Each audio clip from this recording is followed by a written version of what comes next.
Olá! Hoje vamos mergulhar um pouco na Torá de Moshe, de Moisés, né? Isso aí, um tema fundamental. Pois é.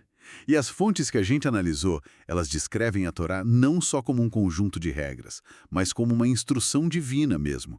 Algo que, tipo, vai além do nosso instinto básico, sabe? O que chamam de Torá da carne. Exato. Uma orientação que transcende o imediato. E a nossa ideia aqui é tentar entender melhor o papel dessa instrução antiga.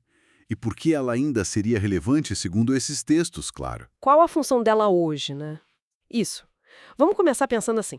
As fontes argumentam que, sem uma direção mais clara, a gente meio que, vive no improviso, tentando acertar, mas sem saber direito como conectar o que a gente faz com um sentido maior.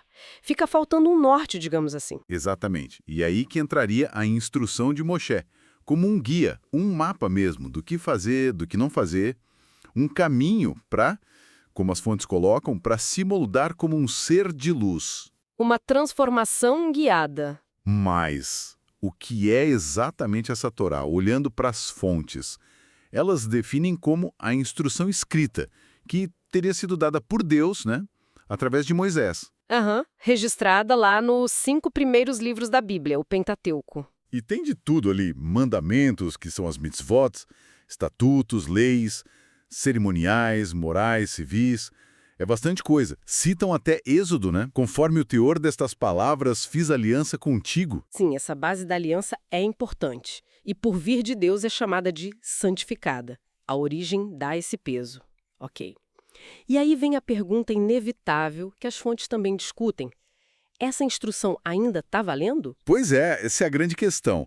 A referência principal que usam é Mateus, onde Yeshua, Jesus, diz que não veio abolir a Torá, mas cumprir. Cumprir. E o que isso quer dizer nesse contexto? Então, a interpretação que os textos exploram é interessante. Não seria acabar com ela, tipo encerrar, mas sim plenificar, dar o sentido pleno completo. Entende. Plenificar, levar ao máximo sentido, faz diferença. Exato. Nessa visão, a Torá não seria um meio para a salvação, mas continuaria sendo, digamos, essencial para se alinhar com o propósito de Deus. Uma ferramenta de alinhamento. Entendi. E tem outro ponto que me chamou a atenção nas fontes, que é bem diferente para nós hoje em dia. Aquele princípio nascer venishimar. Sim. Faremos e depois entenderemos. De Êxodo. Isso, a lógica, pelo que entendi dos textos, é que a prática, o fazer mesmo, é que abre a mente para o entendimento de verdade. Parece o contrário do que a gente pensa, né? Primeiro entender, depois fazer. Totalmente. Vira nossa lógica de cabeça para baixo. A ideia é que a ação, sabe, a obediência na prática, destrava a compreensão. Como assim? Eles usam até a analogia de aprender matemática. Você não entende toda a teoria de cara, você começa a fazer exercício, né? E é ali, na prática, que a coisa começa a clicar. Bom exemplo. Fazendo é que a teoria se encaixa. Isso, a prática levaria à clareza. Mental e espiritual, segundo a visão deles. Ok, então a prática leva ao entendimento. Mas entender o que, especificamente? O que essa Torá revelaria para a gente? Bom, as fontes destacam muito essa função reveladora. Citam o Salmo 119, lâmpada para os meus pés é a tua palavra, luz para o caminho. Exato. E o que ela revela? Várias coisas, segundo os textos. O caráter de Deus, como ele é, a nossa própria natureza humana, tipo nossas limitações, nossa dependência, o que Deus esperaria da gente em termos de relacionamento, de santidade, e até as consequências, né, das nossas escolhas. Vida ou morte, como está lá em Deuteronômio. Isso mesmo. E argumentam que ela serve como uma referência divina, mais objetiva, talvez. Um contraponto àquela ideia de cada um definir o bem e o mal por si só, que eles apontam como origem do problema lá no início, em Gênesis. Entendi. Uma referência externa, divina.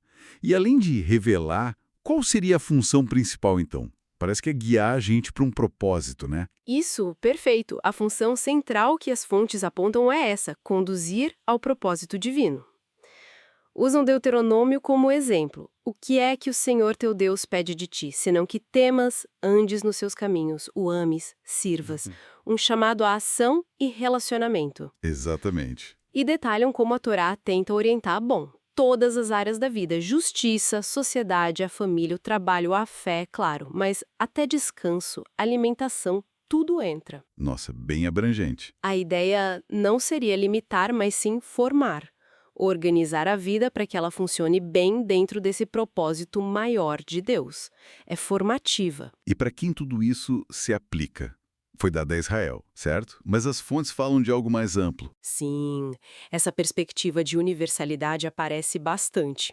Embora tenha sido entregue originalmente a Israel, a sabedoria ali contida é apresentada como útil para qualquer pessoa que esteja buscando, alinhar a vida com a vontade de Deus. E interessante, eles citam até 2 Timóteo. Toda a escritura é inspirada por Deus e útil. E o ponto-chave é que, naquela época, escritura era basicamente a Torá e os profetas. Ah, claro, o Antigo Testamento para nós hoje. Isso, o que sugere que a relevância dessa instrução iria além do povo de Israel.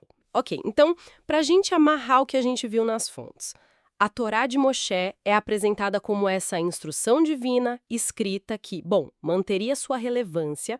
A abordagem é prática, faremos e depois entenderemos, o fazer molda a gente antes mesmo de entender tudo. A prática vindo antes da teoria completa, isso. Ela funciona como um guia para o propósito de Deus em todas as áreas e, segundo os textos, tem uma sabedoria que pode ser universal. Gostei das metáforas que usam. Uma estrada segura, um mapa de transformação. Lembra o Salmo 1, né? Feliz o homem que tem o seu prazer na Torá do Senhor. Exatamente. E isso tudo nos deixa com uma reflexão final que vem justamente desse princípio do Naaseh ve'nishma, do fazer para entender. Pensando nessa ideia, como seria se alguém hoje, no nosso mundo tão complexo, decidisse pegar um preceito dessa instrução antiga, mesmo que pequeno, e aplicar conscientemente no dia a dia? Como essa prática deliberada poderia, talvez, começar a reformular o jeito que essa pessoa vê a própria vida e o seu propósito? Fica aí a pergunta.